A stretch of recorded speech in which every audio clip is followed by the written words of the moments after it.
Line's good. Never on. Whoa. Hard. Release. Come on, Brent. Line's good. Got real close. The hair high, right? Try and hit 2/3.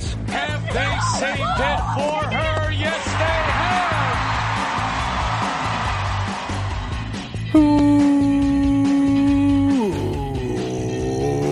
Welcome to Game of Stones, everybody. I am Sean Graham. Scott alongside, as always. Hello, Scott. Sean, that was awesome. Well done.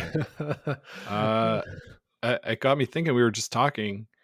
Where were you 4 years ago today? So 4 years ago today, as we record this here on March 13th, 2024, I was supposed to go see a community theater production that at about 2:00 was canceled. And about 2:15, we got an email saying, hey, everyone's expected to come into work in person on Monday. And I remember saying very loudly in my office, they're canceling everything I like. Why do I have to still show up here? I am no longer at that job. Yeah, it's totally fair. And the night before, you and I had gone to see Cats at the NAC. Weird. What a weird experience. And then thrown asunder. So anyway, just reminiscing about those days. Yeah. What about you? What do you remember about March 13th, 2020? I was sent home at noon. Okay. And I went and bought 48 cans of beer just in case, you know? Yeah. We didn't know. Nobody knew. And I ordered some 2-kilogram peanut butter jars from Amazon. So I was set, man. I was like, you're good to go. I got this lockdown. Let's do it. Yeah. I remember the Saturday I was thinking I'm down to like a quarter of a thing of dish soap. Like, what if there's a big run on soap and I can't do dishes? So it was certainly a weird time. We talked on our group chat with the guys from Rocks Across the Pond about whether or not the teams who showed up for the Worlds, the women's Worlds, counted as having gone to a Worlds. Did we ever figure out who they were? I think everyone was there because it was supposed to start on the 14th. So yeah, that's true. I think everyone would have been there, and nobody played. Everybody turn around, go back home, people. Yeah, just get out of here. Yeah, we should do a deep dive into that at some point. Maybe that's a summer episode and reach out to some of the players who were there and just what it was like. And I don't know if we could do it, but like in particular, say the Chinese team, like what was that experience like for them? Because China was already deeper into lockdowns and things like that than certainly the West was. So I don't know. Maybe that'd be a good episode idea. Yeah, let's see if we can do it. All right. That leads us to the 2024 Women's Worlds. We're not going to talk about that off the top. We're going to do some Brier talk first. We're going to do them both in one episode. Just schedules this week meant we got to put them into one episode. So if you are only interested in the Women's Worlds preview, I will put a timestamp down in the show notes for when we're going to start talking about the Women's Worlds. So you can jump to that if that's what you're interested in. Because we're going to talk about the Brier, Scott, on a weekend where Sherry Anderson and her 4-time consecutive Canadian Women's Senior Championship team was inducted into Canada's Curling Hall of Fame. Brad Gushue wins his 3rd straight, his 6th of 8 Brier championships, and it is only 7 years and 1 week ago where we were talking about whether or not Brad Gushue would ever win a Brier, all the pressure that was on him in St. John's. And Scott, here he is. It's still Sherry Anderson's world, but Brad Gushue's got a penthouse view. That's right, Sean. That's right. I was thinking that too. Like, it wasn't that long ago that we were all saying, well, Gushue's got that gold medal, but he doesn't have a Brier. Is he ever going to get a Brier? Yeah. Yeesh. I'd say he's got more than a mitt full now, eh? So yeah, their team was, not the dominant in the field all week. They were pretty dominant. I think they were, as a foursome, all the second team all-stars. But they didn't have that top record in their pool. Did you have a sense of inevitability with this? It seemed to me like, as the Friday shook out, that it was theirs to lose. Yeah, I think once they beat Carruthers there Friday afternoon, that was kind of like, okay, like they're into the 1-2 game. And I mean, yeah, obviously Botcher got to get through him to get right to the final, but it just sort of felt like, yeah, they're on this roll. They have figured it out. Brad's not talking about the ice really at all, or the stones or anything. He had that confidence. They were going well. It's just, yeah, it did kind of feel more like a coronation, especially Sunday night. That just felt like, this is Brad's. He's going to win it. There wasn't much drama in that game.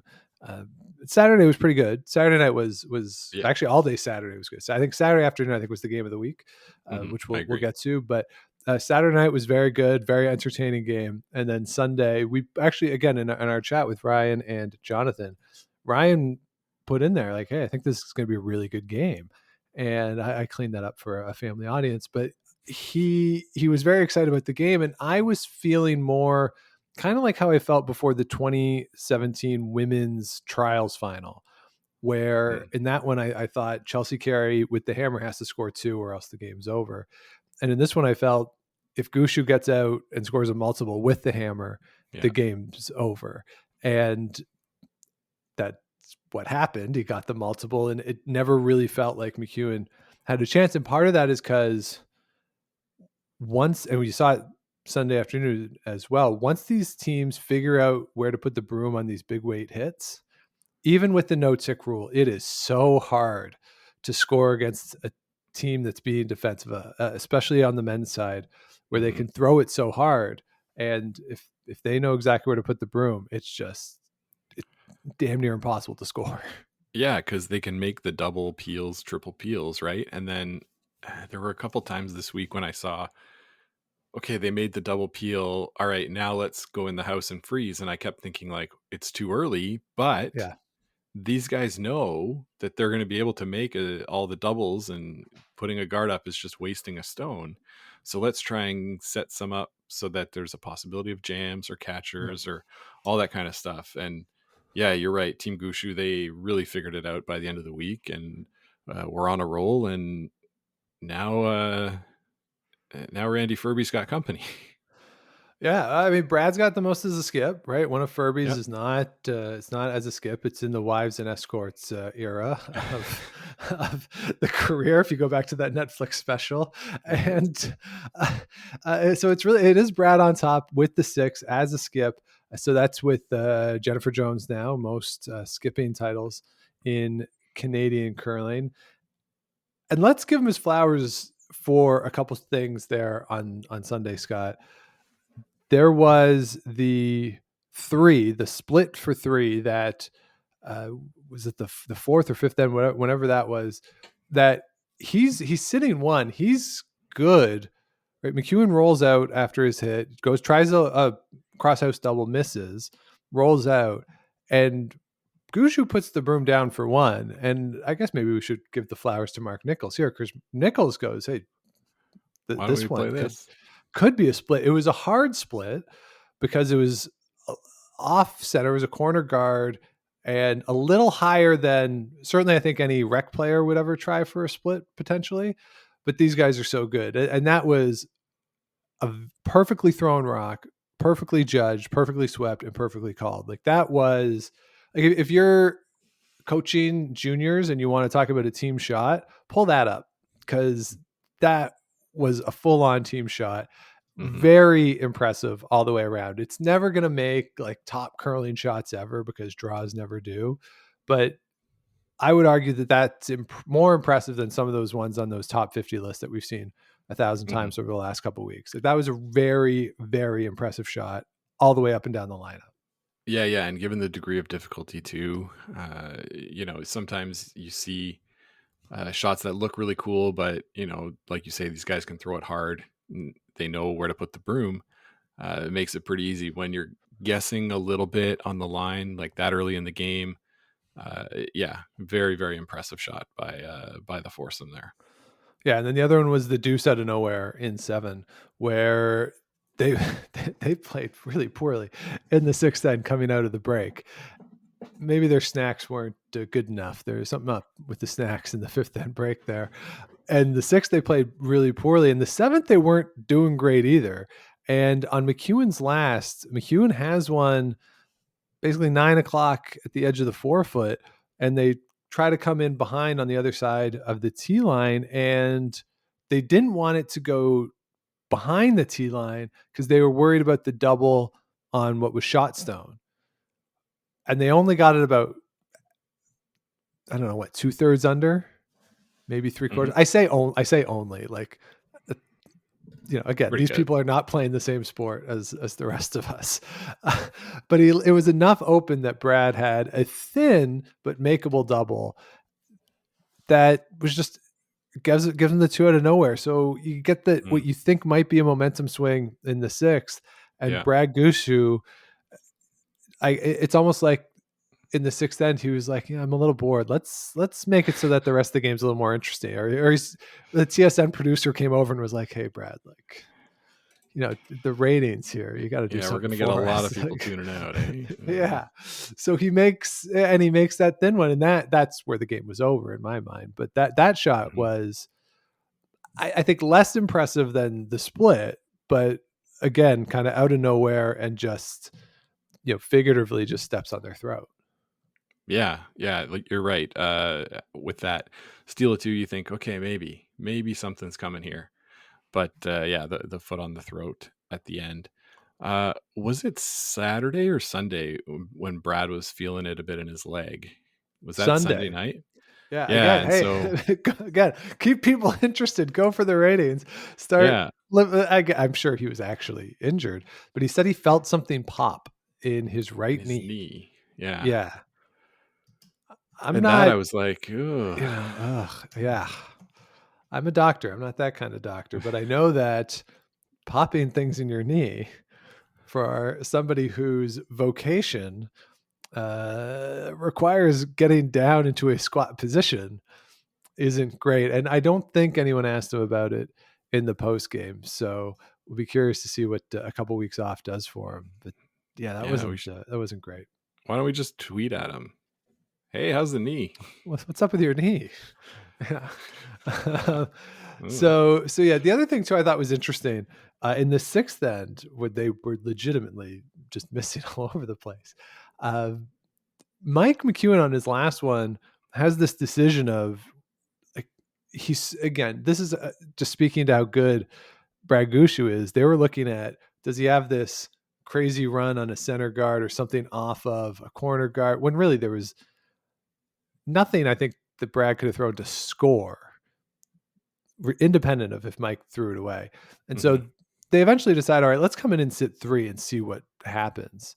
And Gushue makes an incredible shot to come to the inside of the one that McEwen throws and only gives up 2. And I would venture a guess, Scott, that it was the biggest fist pump that a skip has ever given when giving up 2.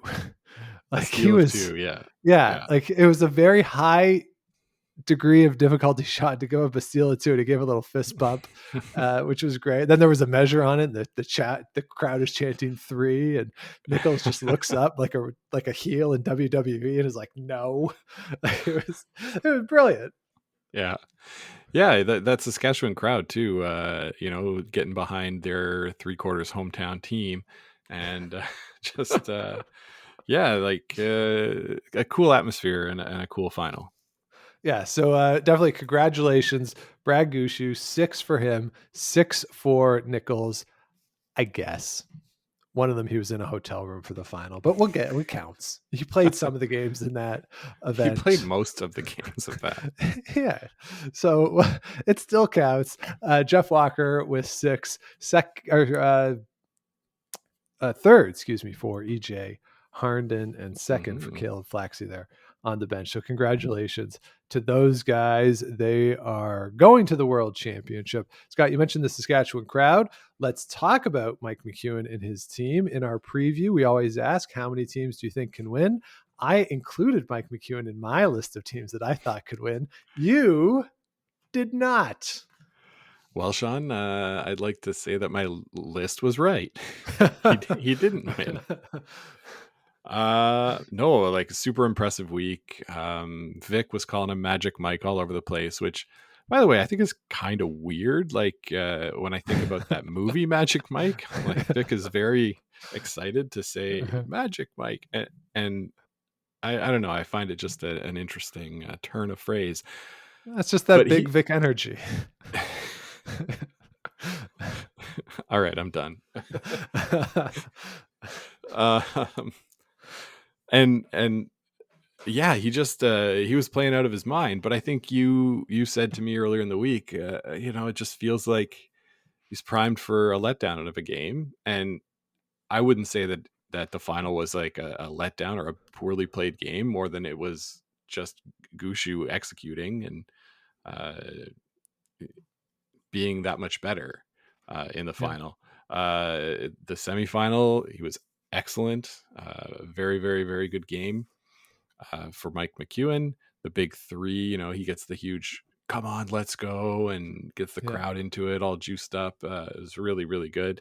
And yeah, he looked like a leader again, which I think he's been missing a bit in the last few years, that he hasn't felt like, okay, I'm the leader of this team. Right. It's been him with Reed or him with other people. Just, he needs to be the one in charge for him to play at his best. And that's what he found this week. Yeah. And it was a lot of fun to see. And you mentioned that semifinal where, he's going bananas. He makes the three. It was cool too. He makes that shot. It's an intern come around tap, high degree of difficulty. And he makes it. And on the shot, the live shot, you don't see McEwen because it's the overhead. So you see the stone makes contact. Kevin Marsh is sweeping it, and Colton Flash is like right over top of him. And Colton Flash is a big dude, right? And just like, go sweep. And then he does the big Tiger Woods fist pump, like the big full under and up fist pump, which was really cool to see. And then they show the shot of Mike at the other end going bonkos. That was really cool. The crowd's going wild. So that was a lot of fun. I think that's probably the moment of the week, is that three. They have another one where they get the two later on, but the three early, that was kind of it. And that was very similar to what happened in the final as well. The team gets a lead and they're hitting everything where they want to. And Botcher just didn't really have a chance after that. In the post game, he was asked about, hey, like, what is it like playing a team that shoots 97%? And Botcher goes, well, after they scored the three, their shots got a little easier and ours got a little harder, because when you're defending, they're a little easier. I mean, they made everything still. Yeah, I mean, Brendan Botcher flashed a wide open hit. So he didn't play particularly well, for sure. But it's just there wasn't a lot of, again, even though Botcher steals, there wasn't that much drama in it. Maybe you felt, like, are they getting a little tight in the second half? But then they cracked that deuce, and the game was over. But a really cool week for them. A lot of fun. They're going to have to win Saskatchewan again. They're going to have to win their way back. They're not going to have points to get a pre-qualifying spot. But that's a fun team. Like I like Flash. I think he's fun. And the Marsh brothers really have improved since they've come on the scene at the national level. I also find it hilarious that Dawn McEwen somehow gets more full screen airtime as the spouse of a player than she ever did as the lead of a world championship team. Yeah, that's true. They'd always show her in the inset, those lead stones. Or they just miss them. Oh, lead rocks have been thrown. Yeah. And you know what else we didn't see all week? We didn't see sad Mike, right? We didn't see him sort of throwing his eyes up at the ceiling. He seemed really grounded, like really focused on the positive, which I thought was a real game changer for this team. Yeah, absolutely. So congratulations to them on that silver medal. Bronze medalist Brendan Botcher. They were very good throughout the course of the week, but lost 3 of their last 4. Lost Thursday night to Reed Carruthers, Brad Jacobs, and then beat Gushue. McEwen in the qualifier game for the 1-2 or to get into the 1-2, and then lost to Gushue, and then McEwen in the 1-2 and the 3-4. So maybe a little disappointing for them. Talk after the 1-2 game, and then in the final or the semifinal as well, that some line call issues, like the communication still wasn't quite there. Some issues. They'll work it out. They're too good not to work it out. And, if that's them struggling, look out when they're all firing on all cylinders. Yeah. So, but congratulations to them on a bronze medal. Scott, I never noticed this. I'm sure this happens all the time. They get keeper awards so they get the medals, and then they also get keeper awards. The silver and bronze medal keeper awards are a plaque. So for the gold medalists, they get like a mini tankard that they get, right? And it looked like they got, I don't know, like a coupon to Montana's or something, because they gave them some little paper or something that they were putting in the cup. Like it literally looked like a coupon for half price entree on Montana's or something. But for the silver and bronze teams, they got a plaque that on the plaque, there's like an outline of the tankard trophy, or like a little yeah.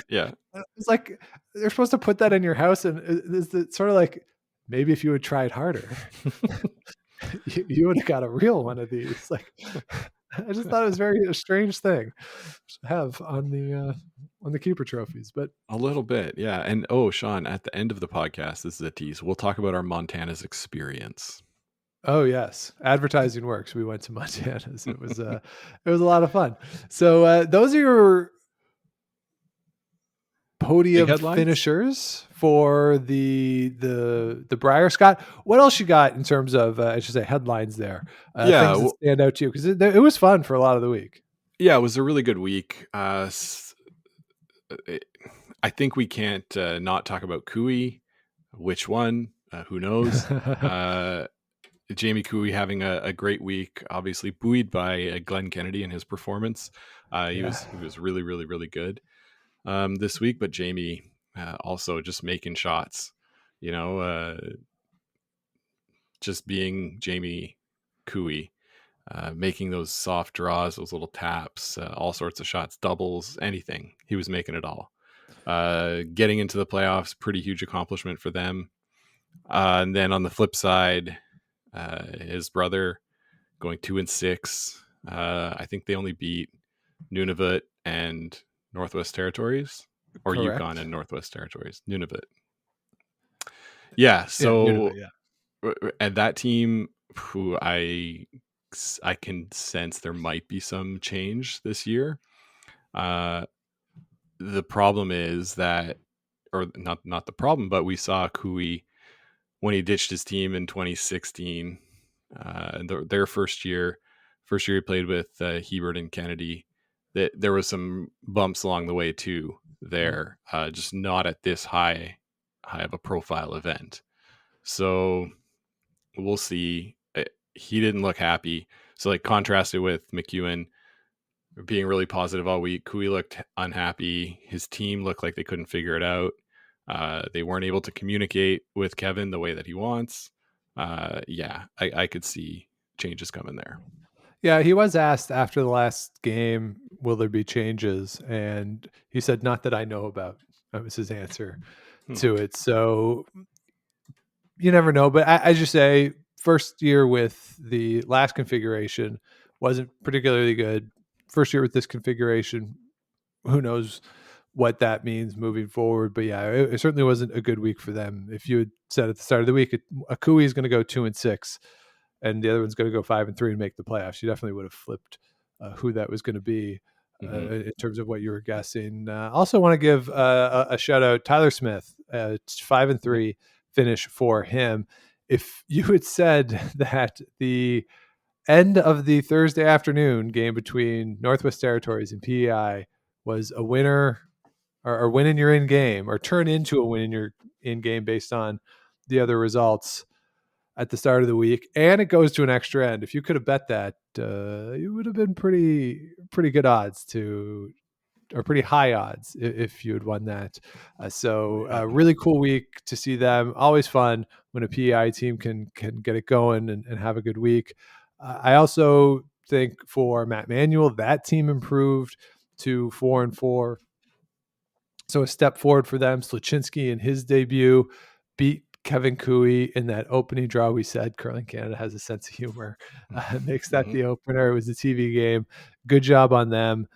For Aaron Sluchinski, I thought Julien Tremblay and his team, when they were on TV, they were very entertaining. They only go 2-6 for them, but they were an entertaining team as well. In the other pool, Trevor Bonneau, my goodness, that team came out firing.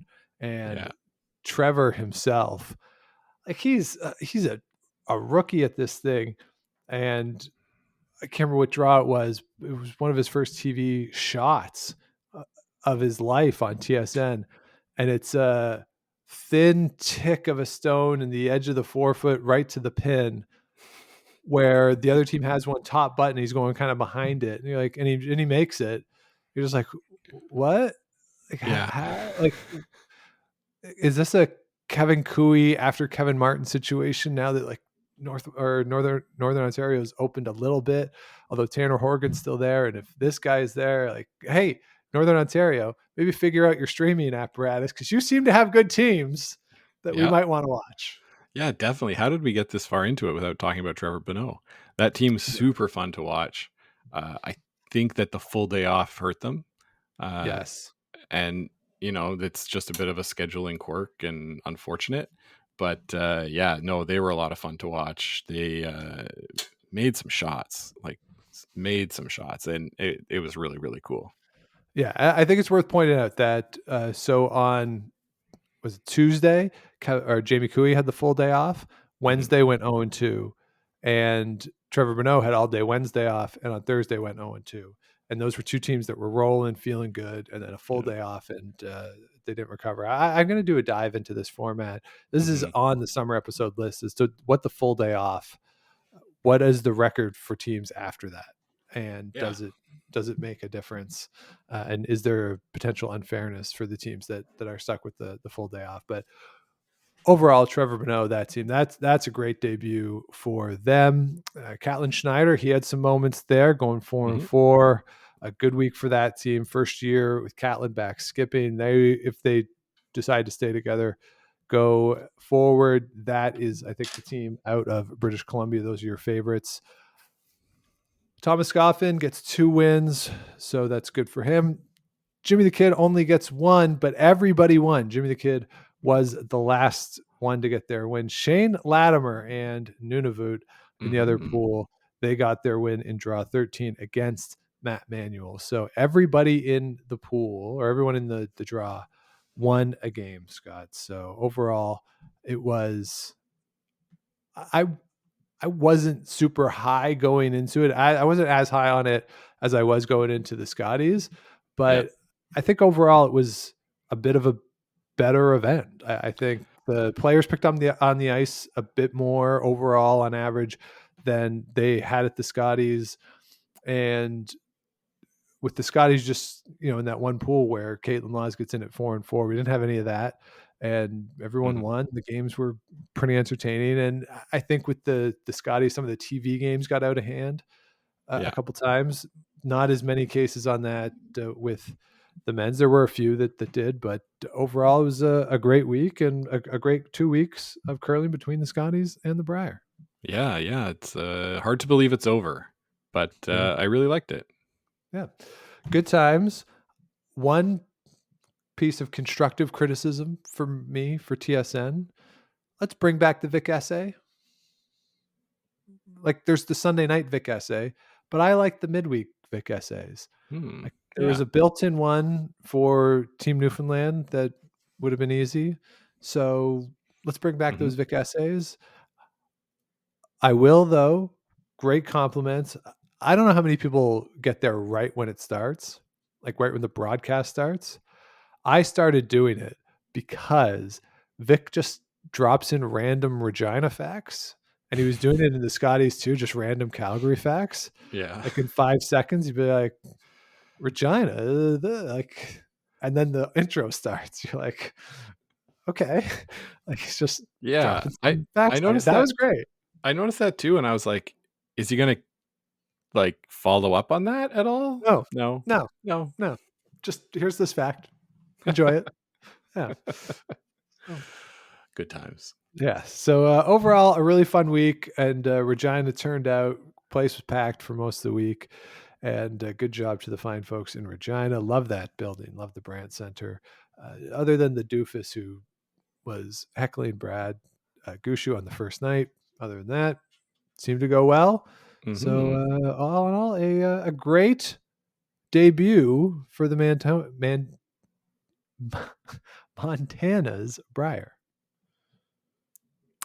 Couldn't have said it better myself. All right, now let's shift our attention to the Women's World Curling Championship taking place out there in beautiful Sydney, Nova Scotia. Scott, you ever been to Sydney? I've been close to Sydney. I think I was in Sydney. I've been to Cape Breton for my friend Justin's wedding out on Cape Breton 2019, I want to say. A lot of fun there. Wore a kilt, got bit by a lot of mosquitoes. Sure. So yeah, it's fun times. Nice.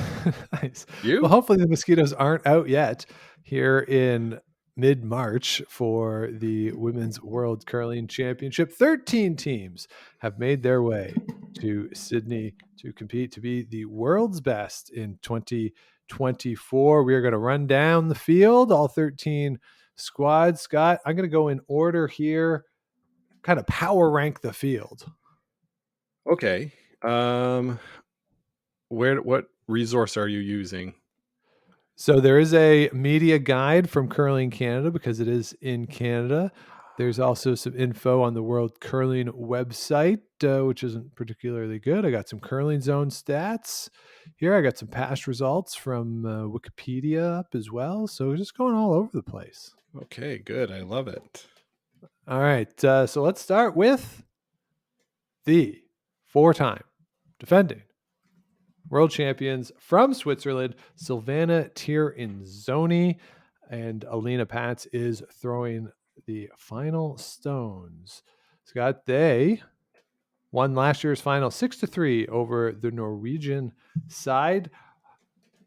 They have won 36 consecutive games at the Women's World Curling Championship. Scott, their last loss at this event was in the bubble in 2021. Yeah. Which for some teams, you'd be like, okay, but that's because they haven't played in a Women's World Championship since the bubble. They've won 2 World Championships since then. So they've been undefeated in the last 2. Scott, who do you think they lost to in draw 13 of the 2021 Women's World Curling Championship, a game that was not on TV, as we recall, because of the COVID outbreak in the field? Yeah. Estonia. No. Latvia. They lost to Anna Hasselberg. Makes sense. In draw 13 of the 2021 Worlds. This year, Scott, they are 67-13 with their healthy winning percentage on the season, and a sterling 47% hammer efficiency, a steel defense of 13% with a force rate of 71%. So they are only giving up multiples at a 16% clip. They went 11-0 at the European Championships on their way to that championship there. Scott, they are on a roll, but let me just say this. Carrie Anderson came in to the Scotties having won 4 straight. No, we haven't talked about Brienne Harris at all. I hope for everyone's sake that we don't have a similar situation when we wake up Saturday morning as we did when we woke up Friday morning of the Scotties. But she had won 4 straight, was coming in. Silvana Tirinzoni is coming in, having won 4 straight. Rachel Homan's in this field. I don't know. Is Rachel Homan poised to be the ender of dynasties or the breaker of dynasties? I don't know, but I don't. It's really hard to pick against this team. Really hard to pick against them, especially since they haven't lost at all. Like, yeah, if a team's like, oh, okay, they're 9-2, or they play 12 games now, 10-2. Yeah, maybe you could say, oh well, they got they didn't get lucky. They were the best team, like head and shoulders, the last 4 years. Yep. So yeah, I think like the only thing you can point to is they have a new second from last year, but yeah, for me it's between them and probably 2 other teams that can win, but we'll see. Yeah, it's going to be hard to beat them for sure. And last year was weird too because they were 12-0, and then there were 9 teams between 8-4 and 5-7. So everybody else was in the middle, with Scotland, New Zealand at the bottom. Like, everyone else is beating up on each other, trying to stay afloat, and Tirinzoni is just like it's like, how the whale, like when you see in the ocean, like whales are going through, and then all the little fish around them are just trying to get the scraps. That's kind of what last year's Worlds was like. Yeah, they're just the whale going through, chugging along, nothing's getting in their way, eating well, and everyone else is just trying to get the scraps. Feed off the scraps. Sean, I watched Saturday Night Live from this week, and Josh Brolin was hosting. As you may know, he played Thanos in the Marvel Cinematic Universe, and ended his monologue by saying, "I am inevitable," which I think is what Thanos said. And that's sort of how I feel about Tirinzoni, right? Just say, "I am inevitable. I will be there." Yeah. And more likely than not, she'll be right. Yeah. All right, well, let's move on to Sweden and Anna Hasselberg. I, every year now, pick them to win in our Bold Previews podcast. We will see if this year is, in fact, the year. They finished in 4th last year in 2023 on the season. They are 50-19, 47% hammer efficiency, 14% steal defense. So on hammer efficiency and steal defense, right on par with Silvana Tirinzoni this year. They did not play in the Euros. They lost a qualifier there to Isabella Rana. So didn't play in the Euros. They have made the playoffs in each of the slams. 7th appearance overall for Hasselberg. She has 2 silvers. The last medal was 2019. So she's 0 for her last 3 in terms of medals. Scott, I looked at the schedule. I was a little annoyed at this, that they play Switzerland Friday afternoon in draw 19. So Friday afternoon, 2 p.m. local time. And I was like, why do that on Friday afternoon? That's kind of annoying. And then I remembered that both they and Sweden are European teams, and that is in fact Friday night in Europe. So that's probably a good time to have scheduled it. But I would have liked that maybe a little earlier in the week. Maybe not an opener. She opens against Homan, which again, that's when you maybe want to see Tuesday night or something, like once the teams figure it out a bit more. But we'll see. That it's not impossible, obviously, that's your game for first place. No, for sure. And I think so Sweden and Canada are the other 2 teams that I'm picking as the favorites here for the top of the podium. Hasselberg, I'm surprised that she hasn't medaled since 2019. When you said that really struck me, because you just think of them as being inevitable and always there near the top. But you're right, success at the Worlds has eluded them. But they've a lot of them have been off, having children the last couple of years. I feel like they're getting things in gear for these next 2 years leading up to the Olympics in Italy. and I'd watch out for them at this event. Yeah, again, I pick them every year now to win. So eventually it'll be right, I'm sure. Yeah. So Scott, you mentioned Canada. Let's move on to Rachel Homan. She is making her first appearance at the World Championships since 2017, where she ran the table there. So both her and Silvana Tirinzoni are coming in with sizable double-digit win streaks at World Championships. Her round robin winning streak is at 19 games. Scott, it was 2014 in draw 5, the last time that Rachel Homan lost a round robin game. Can you guess who that was? Eve Muirhead? No, it was the world champion from that year. She lost to the eventual winner. Alina Pats? Binia Felcher. There were so many Swiss curlers at that time. Yeah. So Binia Felcher beat her 8-2. Homan beat her in the 1-2 game in the return visit, but then Felcher won in the final.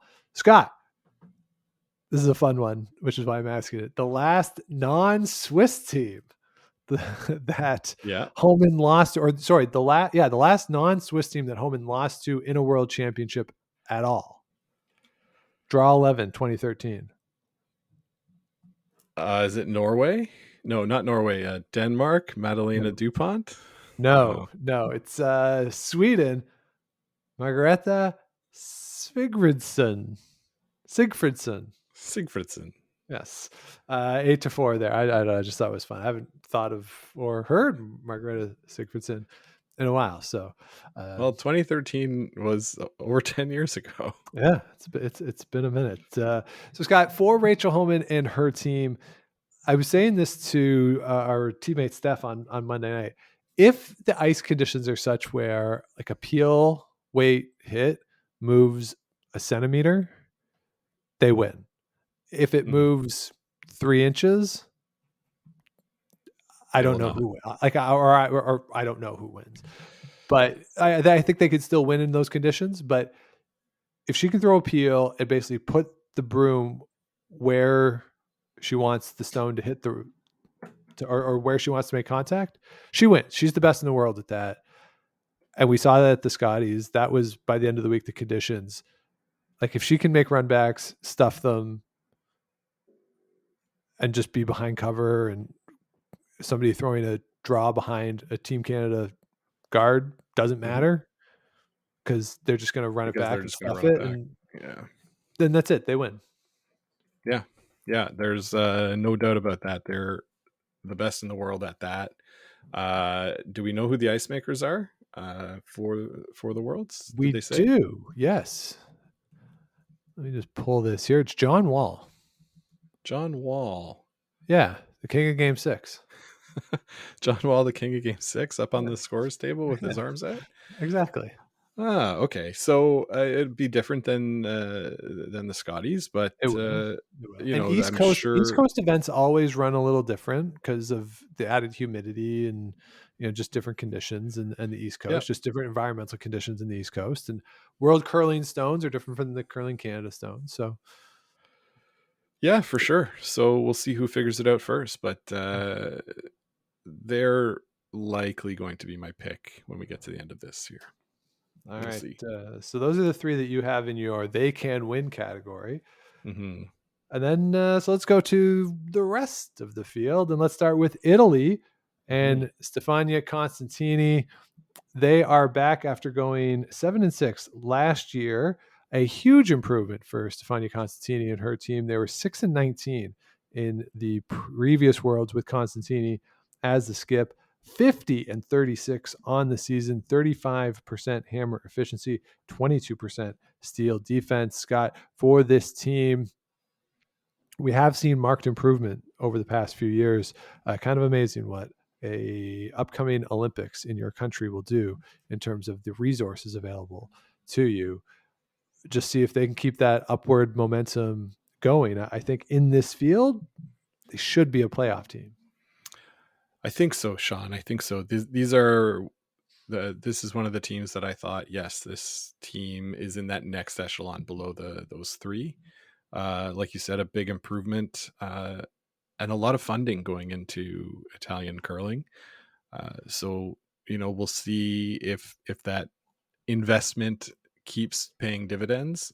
This is of course not the event they're leading to. That's the Olympics, but we saw a little step forward last year. Expect some more this year.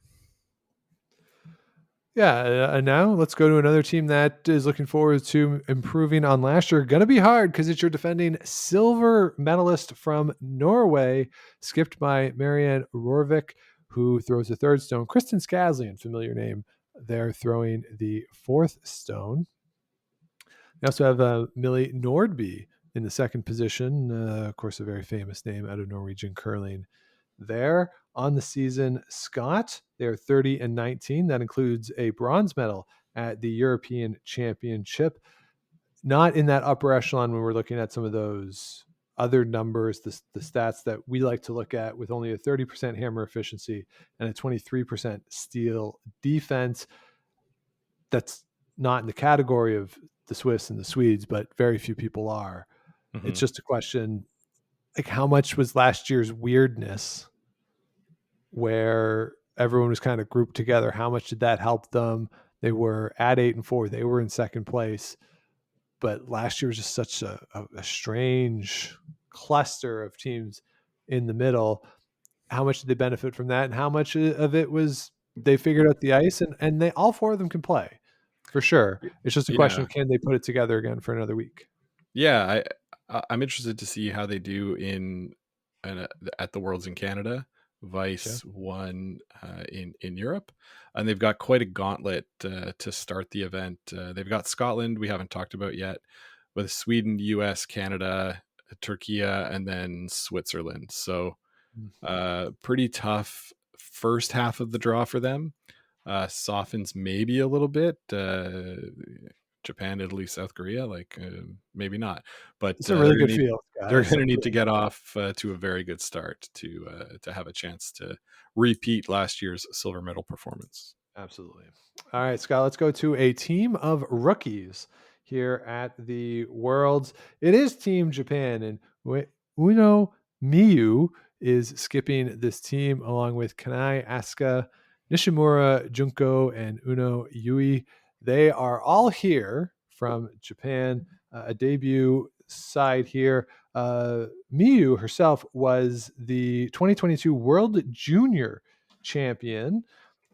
Then in 2023, went to the World University Games and went 2-6. This is a cruel sport sometimes to go from a world champion to struggling at the World University Games. They went 37-24 so far on the season, beat Team Tabata in the Japanese final, scored 2 in the 10th end to win that game 5-4. Very close one there. So here we go for Uno herself, a young skip, first time here. Going to be tough for sure. It always takes a while to get your legs at these events, Scott. But anyone who comes out of Japan is obviously very talented, and you've won a World Junior Championship. So there's a pedigree there.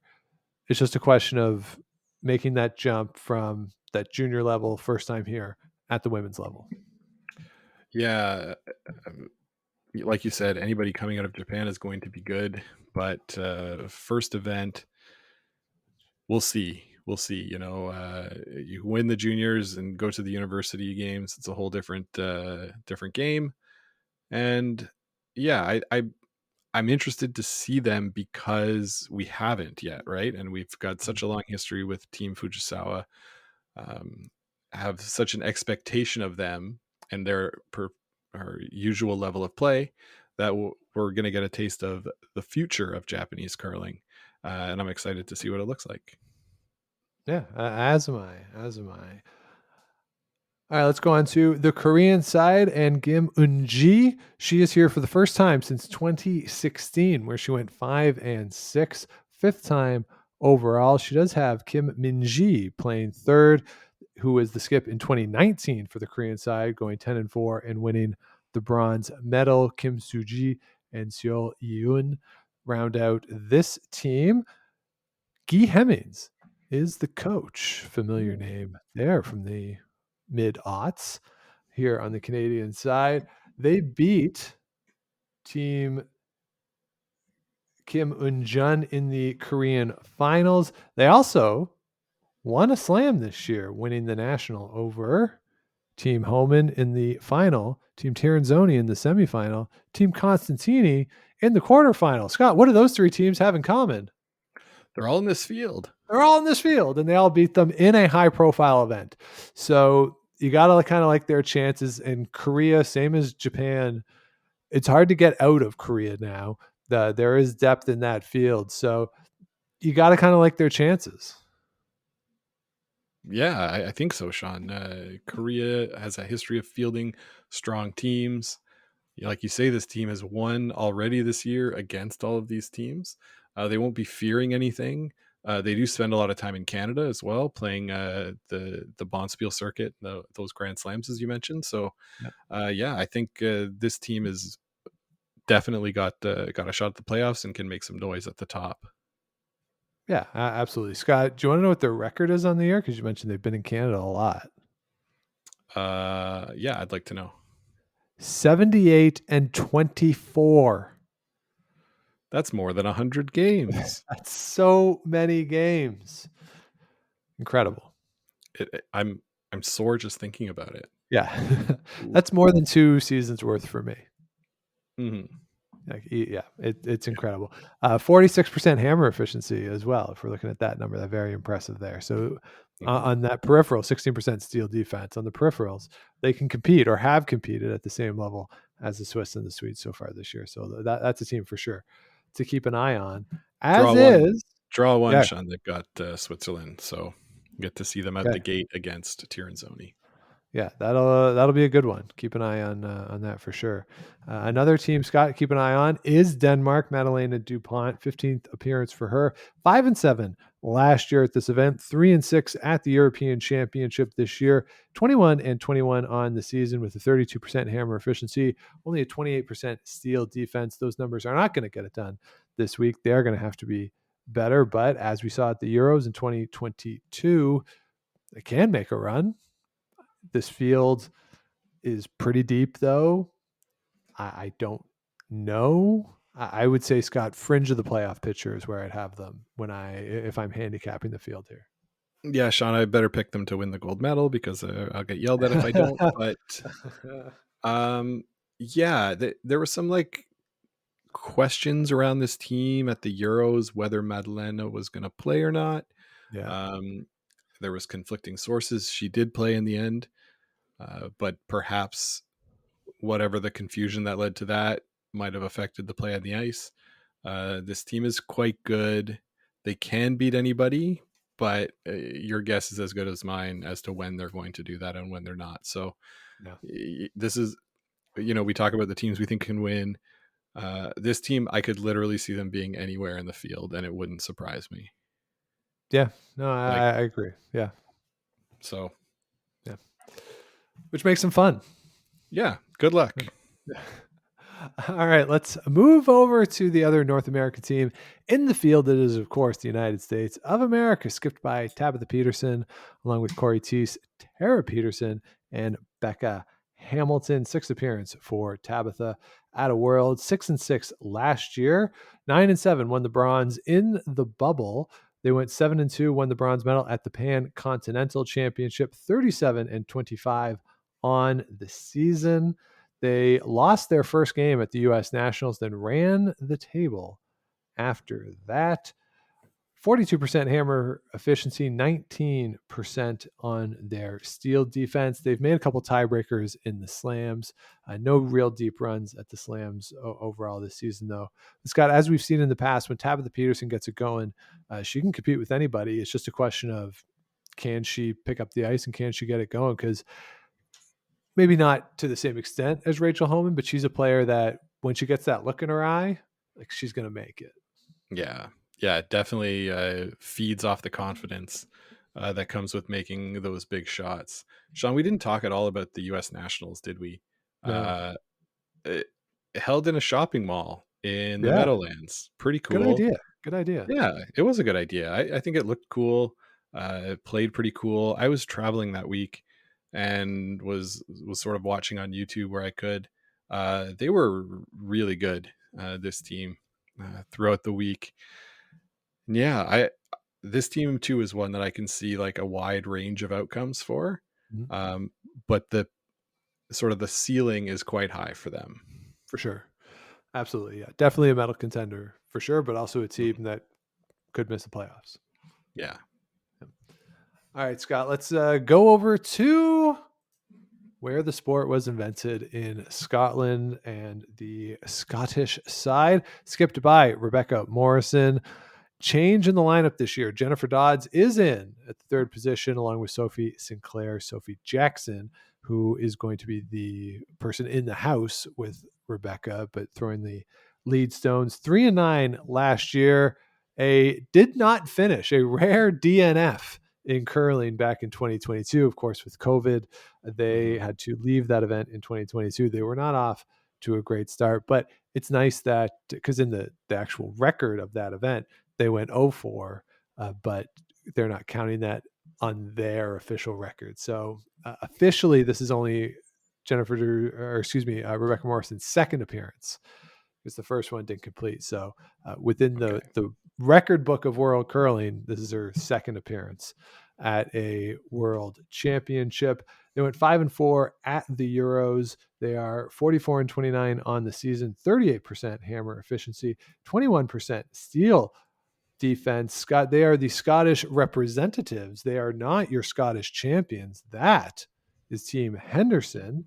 Faye Henderson beat them 9-2 in the Scottish final. But as we learned afterwards, the Scottish championship is just an exhibition, and whoever wins doesn't matter in terms of who goes to the world championship. So Rebecca Morrison is here. Can they improve on 2023? Yeah, I think they can improve on it. They're probably a solid middle of the pack team, though. Maybe the changes they've made with Jennifer Dodds throwing third will help. She's very, very good. Very skilled sweeper as well. I know she was with them last year, but bringing a little more of that shot making to the back half of the team could help. And yeah, they've got the talent. It's just about putting it together outside of the Scottish high performance program. So, uh, yeah, I'm less optimistic on this team than I am some of the others in the field. Yeah, me And send too. it and send your We want to see it. champions. Come on, Yeah, send your like come on. why have a championship? Yeah, don't be scared. Yeah, it's only Olympic qualification. Yeah, So what? whatever. Big deal. England could help you with Olympic Yeah, qualification points, right? yeah. Have a Team GB sort of qualification thing there. Yeah. Yeah. All right, Scott. Let's move on to Turkey.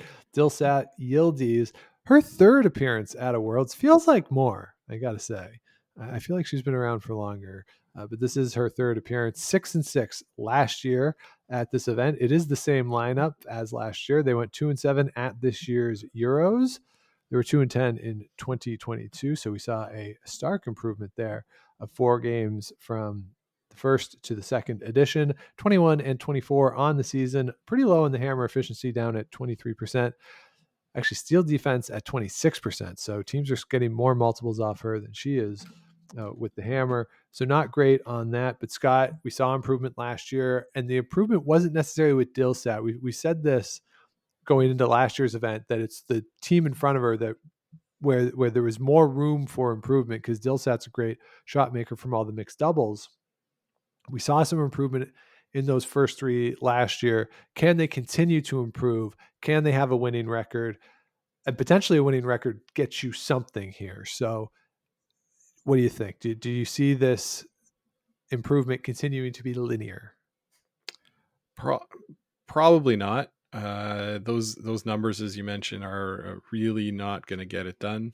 Hammer factor takes the hammer efficiency and subtracts the steel defense, and you definitely don't want to be negative on those. So, Yeah. Gonna have to improve on that. The team in front of Dilsat, as you say, is going to have to set her up in position to make shots. We talked about Tyler Smith at the Brier and how the team in front of him is going to have to make his shots makeable. when he starts to mix it up, and that's what we're going to need to see here. I think 6-6 would be another great result if they could get that. So I think that should be the goal, making the playoffs this year. Yeah, that'd be incredible if Turkey can make the playoffs, and we'll see. We'll root for them, right? Why not? Yeah. All right, 2 teams left in this field, Scott. Let's go to Estonia. Lisa Terman, who is the skip but throws the second stones. Erika Tuvik is your 4th stone thrower. First time as a skip for Lisa here. She went 3-6 at the European Championships. Ran the table, though, at the Estonian National Championships. I don't know, Scott. I feel like this team and the team we're going to talk about next is going to be just scrounging for wins. And if we have a situation like last year where there's a clear bottom 2, they're probably in it. Yeah. I think you're right with that. That said, good job getting to the Worlds, right? Yeah. You got to finish high enough in the Europeans. So that's sort of the accomplishment for the year. If they can get a couple of wins here at the Worlds, I think that would be a little bit of a cherry on the top of the sundae. Yeah, because when we look around too, this is the first opportunity for Olympic qualification points. So if we look around here at what we would handicap to be the bottom of the field, Turkey, New Zealand, Estonia, potentially Denmark, Norway, teams that have been on the fringe in the past of making it into the Olympic field. Wins are really important in that regard. So even if we're not looking at teams necessarily in terms of playoff pitchers, when we get to the end of the week, if you have like a 1-8 against a 2-7, that game really actually matters a lot at this point in the Olympic qualification cycle. So everything really matters here this week, even when we're talking about teams with losing records playing against each other. Absolutely. Yeah. All right, and let's go to that final team, the New Zealand champion. That is, of course, Jessica Smith is here. Courtney Smith is throwing the 3rd stone. Bridget Becker, the vice skip. Holly Thompson is the lead stone thrower. Jessica Smith actually beat Courtney Smith for the New Zealand championship, but that took place last summer, but it's their winter. So I'm more okay with it than when like the Korean team, Korea has theirs in the summer. I kind of like curling championships in the winter time, but it's their winter time. So roll with it, New Zealand. I like it. So here we go. Back here for Team Smith. 0-12 last year. They went 2-5 though at the Pan Continental to get this spot. Undefeated through those New Zealand championships, and 10-5 overall on the season. Scott, is this the year where this team they crack the code, and they get that big first win for Jessica Smith at the World Championship? I think so, Sean. We saw, at the Brier, everybody won a game. I think everybody's going to win a game here at the Women's Worlds. The field was so stacked in the middle. There had to be a team that was sort of paid the price for that. Just like there was a team at 12-0, there had to be a team at 0-12. Well, I guess there didn't have to be, but you know what I mean. This year, I think we'll see a little more of a steeper curve, if that makes sense, crunching towards the middle of that win distribution curve. So I think they'll get a win. I think it'll be a lot of fun for them to get a win. You said that Jessica Smith beat Courtney Smith for the championship. Yeah. And then she was like, just come join my team. We can all go to the Worlds. Why That's not? Nice. Yeah. Yeah. Why not, eh? Why not, eh? I like it. So there you have it. Those are the 13 teams in the field at the Women's World Championship. Scott, let us make our picks. Before we do that, we will recap real quick what happened for the Brier. Scott, I went 6 for 6 in my playoff teams in my teams, because I said in Group A it'd be Botcher, Dunstone, Carruthers. In Group number B, I said Gushue, McEwen, and Cooey. So that's a 6 for 6 for me. And, that's how I heard it. I went back to look. I went back to listen, even, Sean, and I was like, "What did we say?" Oh yeah, Cooey. Cooey. And Scott, you had Botcher, Dunstone, Howard, Cooey, Gushue, and Team Quebec, Julien Tremblay. So you got 4 out of 6 there. I had Dunstone winning it all, so I was incorrect on who would win the Brier Championship. And Scott, you had Gushue, I believe. Oh no, excuse me, you had Botcher. No, I had Botcher to win. So neither of us got that right. So let's see. Neither of us have gotten a winner on the Canadian Championships. Let's see if we can get it for the Women's Worlds. The format is top 6 teams make the playoffs. In the first round of the playoffs, 3 plays 6, 4 plays 5. The winners play 1 and 2 in semifinals. Winners to the final, losers to the bronze medal game. So Scott, let's just pick our podiums here. Okay. And how do you think they're going to look at the end of the week? Well, I think Rachel Homan has that look in her eye, and the team in front of her is so good that I'm going to pick them to win, break the Swiss streak. In fact, I'm going to take Anna Hasselberg to finish second. So Switzerland doesn't even make the final. Wow. Because if they're in it, they're going to win it. So I'll go with that. And then third place, I'm going to say Switzerland doesn't care about the bronze medal game, and they're going to lose that one to the USA. All right, so Canada, Sweden, USA. Scott, as I said off the top, I pick Anna Hasselberg in the bold predictions episode. I got to stick with that. Anna Hasselberg gets her first world championship to put another type of trophy on her shelf. She's going to beat Stefania Constantini in the final, so a silver medal to Italy. And Rachel Homan and Canada get the bronze medal after losing in an extra end to Sweden in the semifinal.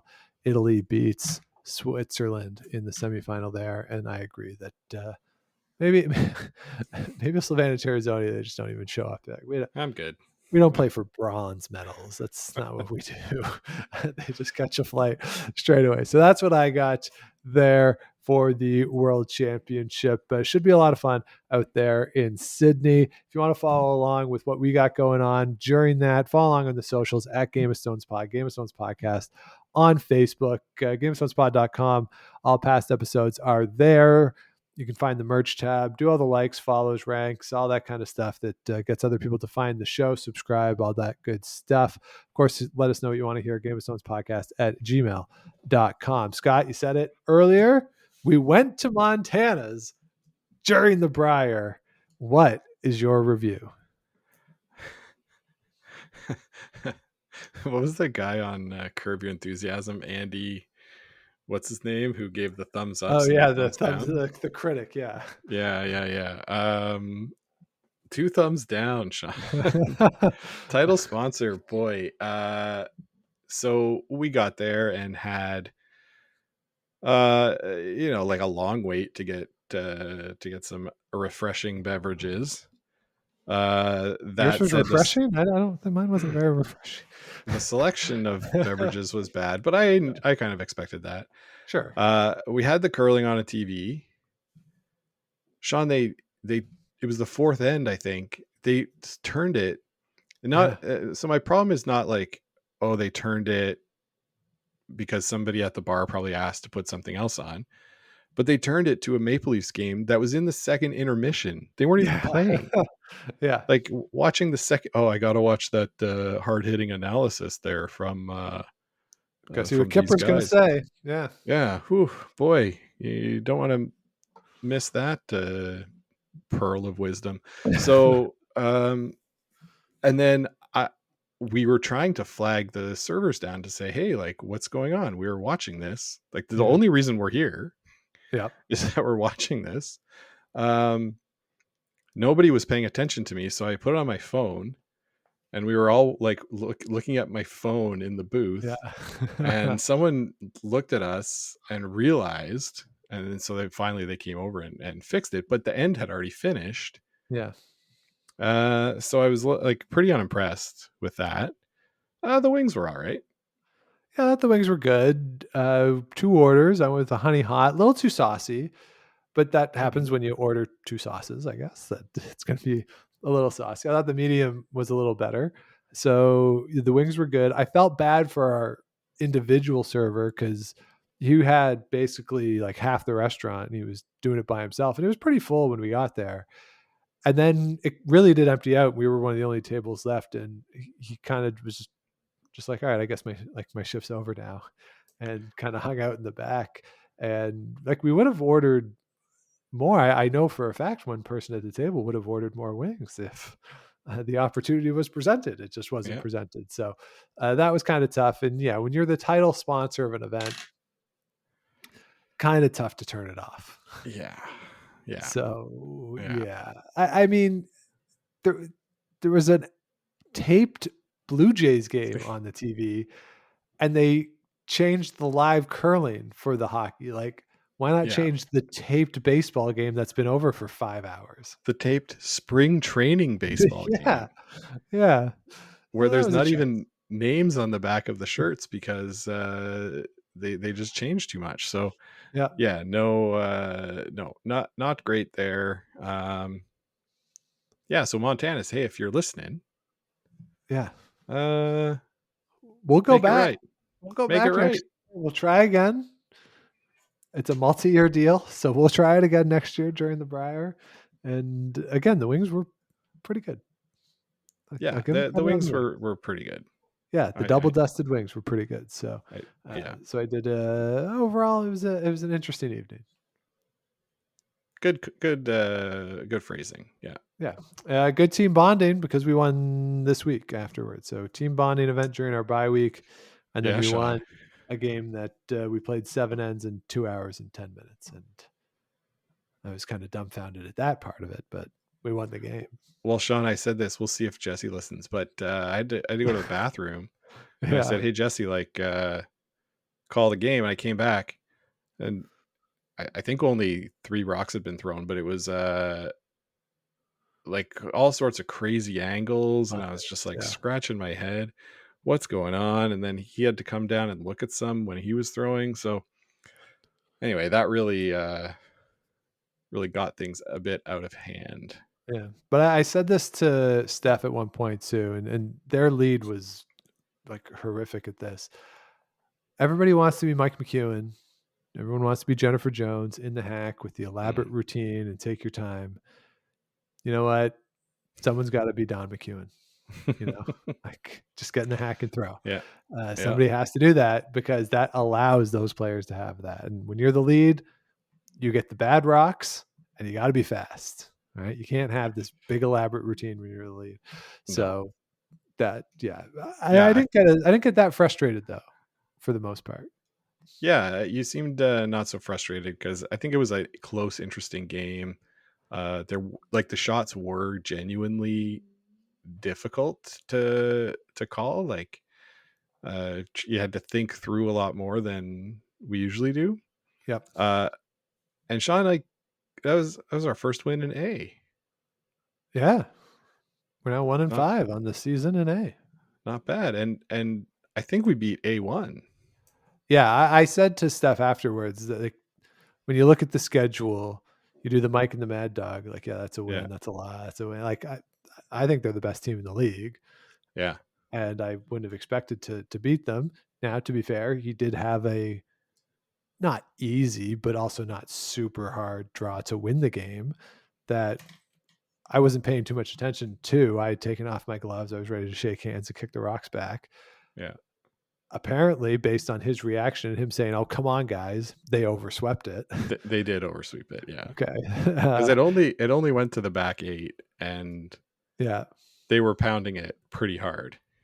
Okay, so an oversweep, and then he missed the house on his draw to the button to break the tie, and you just had to put in the paint, and we jumped it pretty quick just to make sure and put it right on the tee line. I was like, oh boy, okay, guys. So, did I really pull the string? But yeah, no, it was good. Good to get a win, even if it's on a skips draw to the button. Yeah, and we celebrated by our back end leaving right away and not hanging out. Yeah. We celebrated as a team. So, Sean, I got home and I had realized that I had planned to eat at the club, but I didn't remember that, and I just wanted to come home. So you had no food?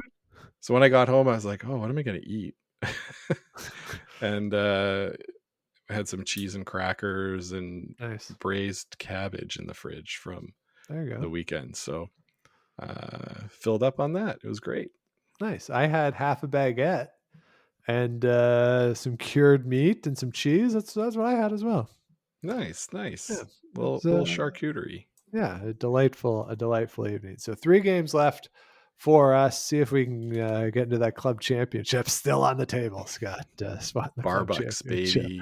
Get those bar bucks. So hopefully all you who are playing out there are having a good end to your seasons as well as we wind down in the active curling season and look ahead to the summer, which is always a lot of fun for us to put stuff together. But still some business to attend to with the women's worlds, then the men's worlds. We have not talked about the wheelchair world championship as yet. We will talk about that maybe next week. That's what we can talk about next week, is to get into the wheelchair world championship, because that was a very interesting event. Some not curious, but surprising scores coming out of the World Wheelchair Championship.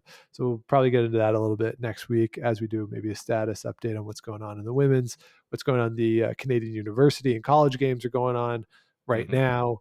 We'll look ahead as well. The World Seniors still have to take, a lot is still going on before we get to the summer, and we'll be with you every step of the way. So thanks for listening, everybody. And as always, keep those brooms on the ice and don't dump that intern. Make the final.